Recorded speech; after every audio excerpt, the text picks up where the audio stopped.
선지서를 묵상을 할 때 메시지도 중요하지만 하나님께서 이 말씀의 통로로 사용하신 선지자가 어떤 사람인가 이것도 중요합니다. 하나님께서 그 선지자를 어떤 방식으로 부르시고 인도하시는가 이걸 생각해 보는 것이 우리의 영적인 성장에 매우 많은 도움을 주는 것입니다.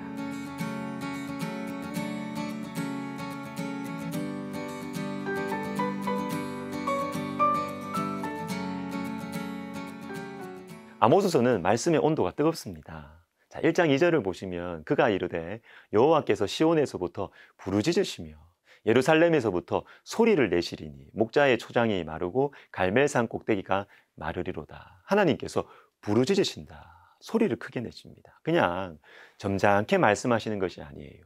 하나님이 부르짖으십니다. 하나님의 이 뜨거운 마음, 이 안타까운 마음이 아모스 선지자에게 부어졌습니다. 자, 하나님께서는 아모스에게 특별한 마음을 주셨어요. 오늘 묵상해 볼 아모스 7장 14절과 15절에는 아모스가 어떻게 선지자로 부르심을 받았는가 이걸 보여주고 있습니다. 들어보십시오. 아모스가 아마샤에게 대답하여 이르되 나는 선지자가 아니며 선지자의 아들도 아니라 나는 목자요 뽕나무를 재배하는 자로서 양떼를 따를 때에 여호와께서 나를 데려다가 여호와께서 내게 이르시기를 가서 내 백성 이스라엘에게 예언하라 하셨나니. 자, 원래 선지자가 아니에요. 선지자 가문도 아닙니다. 그저 목자여 뽕나무 재배하는 사람이었습니다. 그런데 15절에 나오듯이 하나님께서 아모스를 데려다가 선지자로 세우셨습니다. 여기 나오는 데려다가라는 말은 그냥 타일러서 데리고 간다는 말이 아니에요. 약간은 강제로 끌고 간다라는 의미가 있습니다. 하나님께서 얼마나 뜨거운 마음을 부어주셨으면 원래는 선지자가 아닌데 그냥 평범하게 살던 사람인데 생업을 내려놓고 하나님의 말씀을 전하겠어요. 또한 아모스는 남유다 사람입니다. 남유다 사람이 북이스라엘에 가서 하나님의 말씀을 전했습니다. 하나님의 뜨거운 마음이 부어졌으니까 하나님의 강권적인 인도하심 데려다가 이것이 아모스의 심령입니다.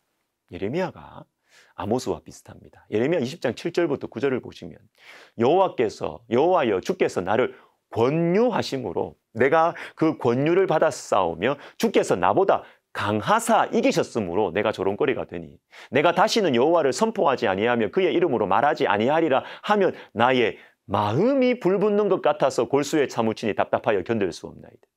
주께서 나를 권유하셨다. 그리고 나보다 강하셔서 나를 이기셨다. 여러분, 하나님이 나보다 강하신 거 당연하죠. 그런데 이 말씀은 그런 분위기가 아니에요. 권유하시면서 나를 이기셨다는 것입니다. 즉, 나는 하고 싶지 않아요. 그런데 하나님께서 자꾸 내 마음을 계속 설득을 하신다는 겁니다. 그런데 그 결과가 무엇이냐 하면 하나님 말씀 때문에 치욕과 모욕거리가 됩니다. 아이, 못하겠다. 다시는 주의 말씀을 안 전하겠다. 결심을 해요, 예레미야가. 그러면 마음이 불붙는 것 같아서 견딜 수가 없어요. 내가 좋아서 시작한 것도 아닙니다. 그런데 이제는 내 마음이 타들어가요. 하나님의 타들어가는 마음이 내 속에 부어진 것입니다. 이것이 예레미야의 심령이고 아모스의 심령입니다. 자, 예전에 나라와 민족을 위해서 기도를 많이 하시는 한 장로님을 만났습니다. 거의 매일 철야 기도를 하시더라고요. 어떻게 이렇게 나라와 민족을 위해서 기도하시게 되었습니까? 들어보니까요. 15년 전쯤에 나라와 민족을 위한 어떤 큰 행사를 준비하게 되셨답니다. 행사 다 끝났어요. 잘 끝났습니다. 그런데 이대로 끝나면 안 되겠다라는 생각이 들었고 같은 마음을 가진 사람들이 우리 일주일에 한 번 모여서 나라와 민족을 위해서 철야기도 하자 했어요. 그렇게 시작되었답니다. 그런데 일주일에 한 번 하던 것이 매일 하는 것으로 바뀌어 갔습니다. 그러면서 이 장로님께서 하시는 말씀, 이끌려서 여기까지 왔습니다. 여러분, 우리 모두에게는 이런 것이 있습니다. 내가 하고 싶어서 하는 것도 아니고 잘해서 하는 것도 아니에요. 하나님께 이끌려서 하는 것, 이끌려서 감당하게 된 자리와 맡게 된 감당하는 사람이 우리에게 있습니다. 하나님께서 뜨거운 마음을 주시는 영역, 이게 내가 사는 이유와 목적입니다. 그런데 여러분, 이건 대단한 것 아니에요. 내 인생의 이유와 목적이라 해도 말은 좀 거창하지만 실제로는 하나님께서 우리에게 맡기신 그 현장은 매우 현실적입니다. 모세가 민족을 구원하는 데 쓰임받았죠. 대단해 보입니다. 그런데 모세가 이 대단한 사명을 이루어가는 데 있어서 제일 마음을 아프게 했던 사람 누굴까요? 제일 하나님께 간절하게 기도했던 제목이 무엇입니까? 우리 민족을 위한 비전을 주옵소서. 아닙니다. 가나안 땅 주옵소서. 아닙니다. 고기와 떡이 없다고 불평하고 원망하는 사람들 때문에 가슴이 찢어졌어요. 금송아지 우상을 만드는 그 사람들 때문에 하나님 앞에 엎드렸어요. 모세의 권위를 인정하지 않는 고라 자손들 때문에 마음의 아픔을 감당해야 했습니다. 대단한 것 때문에 힘든 게 아니에요. 어쩌면 우리 인생의 이유와 목적은요, 정해져 있습니다. 제일 큰 것, 제일 본질적인 것, 예수님 닮아가는 것. 그런데 어떻게 예수님을 닮아갈 수 있을까요?